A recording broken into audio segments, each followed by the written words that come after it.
Hello again, Gills fans. Welcome back to the latest episode of Gills in the Blood TV in association with Man vs Fat Football. If you are looking to lose weight and play football with like-minded individuals, then you can join up at the Gillingham and the Chatham Leagues using the code Gills in the Blood, and you will receive a lot of discount for your subscription. It will cost you just £1. Right, today's Monday review centres around Saturday's 1-1 draw at the Pirelli Stadium with Burton Albion. I was not on matchday live duty this week. I was on dad duty over the weekend. Wife was at hen do. So you were left in the capable hands of Owen, Reese and Sam for the matchday live, which I hope you enjoyed. And it's going to be Reese taking centre stage again on this Monday review. My own opinions quickly of the game, having watched extended highlights on the iFollow app, are that Gills were very, very good on the whole. Bossed probably 75% of the game, created plenty of good chances, scored a good goal. Mustafa Carriel was absolutely superb on the left-hand side, gave their right back an absolute nightmare of an afternoon. Probably deserved to score himself, but it was Verdane Oliver who put us in front, wasn't it, midway through the first half after a very good chest down and finish into the bottom corner after a good ball into his path from league debutant anyway, Charlie Kelman, who himself had a bright debut. Second half was frustrating, wasn't it, in the sense that we conceded immediately after the break. But fair play to the Gills. I think Reese and Owen both said on the matchday live that we adjusted, we regrouped and we got ourselves back on top, and we were probably doing more of the running. How Mustafa Carriel was not scored second half, I do not know. The ball seems to take a clip off the inside of the Burton keeper's legs and then spins towards the far post, just out of the reach of Verdane Oliver, who's trying to get there for all his might but cannot quite. But at the other end, Jamie Cummings made a couple of good saves. One right at the end from Daniel Jefferson, the young England under-21 striker on loan from Sheffield United. So all in all, probably about right, the draw, having not watched it in its entirety. But what I'm going to do now is leave you in the capable hands of Reese, who will go through who he thought was Burton's best player, the Gills player ratings, and his Gills man of the match. In terms of our opponent's man of the match from Saturday, I always find it tricky to judge opposition players too much, whereas obviously we don't see them every single week, and there are a fair few in that Burton side that I weren't familiar with by name, let alone anything else. But looking at Saturday's game, I probably would have to say I'd probably give their man of the match to their goalkeeper, Ben Garrett. I think that he made two stops from Mustafa Carriel, one in the first half, one in the second half, during periods where we were very much on top in the game. The second one in the second half of the game, you could argue was quite fortunate. He gets his body in the way of Carriel's shot from the edge of the box. It very nearly squirms underneath his body into the net, but somehow the contact he gets on it is just enough for it to trickle wide of the post and prevent us from scoring a winning goal. So yeah, there wasn't too many standout performances in the Burton team. They're a steady team. They're not the worst team I've seen us play by any stretch of the imagination, but yeah, I'd probably just go with their goalkeeper edging it. Okay, looking through player ratings from the Gills team on Saturday, obviously starting with Jamie Cummings in goal, give him a solid 7.5.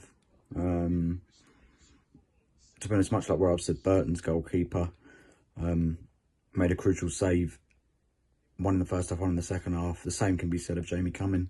In the first half, he makes one really smart stop with his feet, quite close to half time, where Burton were putting us under a little bit of pressure.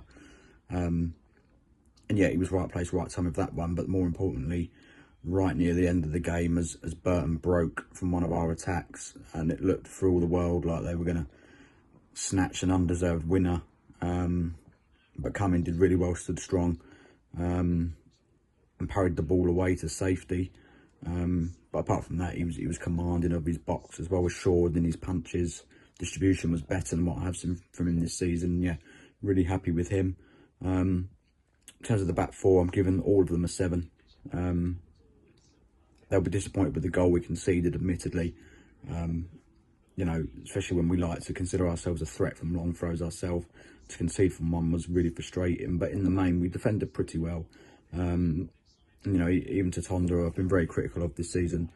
probably had his best game in a Gills shirt on Saturday. So hopefully he, along with Mackenzie at right back as well, covering for Jackson, they can keep that up. And Aimer and Tucker, to be fair, have been pretty good for most of the season so far. So sort of the 7 out of 10 performance is what we come to expect of them. But moving into midfield and the 2 central players, I don't think Carl Dempsey was at his best. I'll give him a 6.5. There was moments from him. He picked up one on the edge of the box in the first half and tried to whip it into the top corner, but didn't quite find his range on that occasion. But he was busy enough, but just didn't quite have that attacking influence on the game that we've seen him have so many times. Alongside him, Dan Adshed, I'll give him a 7. He goes under the radar a little bit during games. I think that you don't always notice he's there, which for a midfield player who does a lot of work off the ball, that isn't always a bad thing, because it just means that he's going about his job nicely, which he did. And he also played a key role in our goal, where he managed to win us possession back whilst on the ground. And then from then we went on to score. So he can consider himself happy with his contribution in our goal in the first half. Overall, since he joined on loan from Norwich, he's looked a pretty handy addition for us.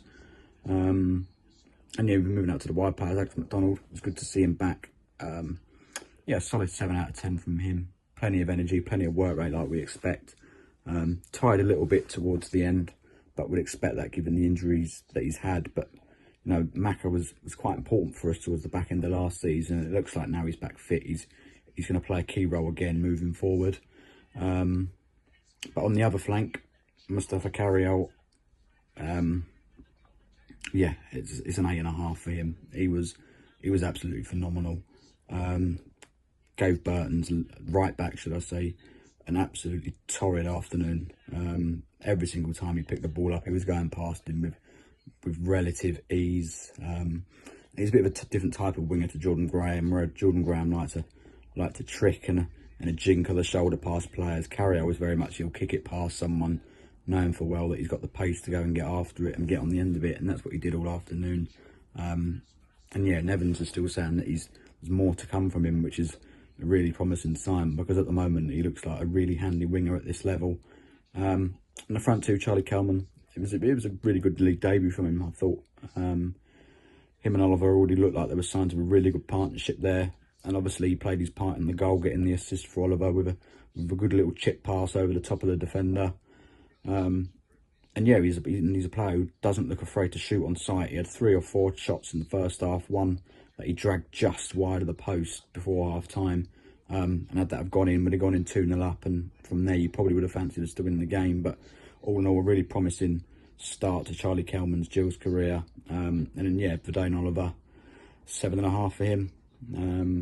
I thought performance-wise he was pretty similar to Kelman, but obviously he got the goal with a really, really good finishing off the post. But as ever, tireless work rate from him. I thought we lost him a little bit once the Kindy come on. I think having seen him play an hour up front with someone like Charlie Kelman, it just become even more apparent how incompatible him and a Kindy are together.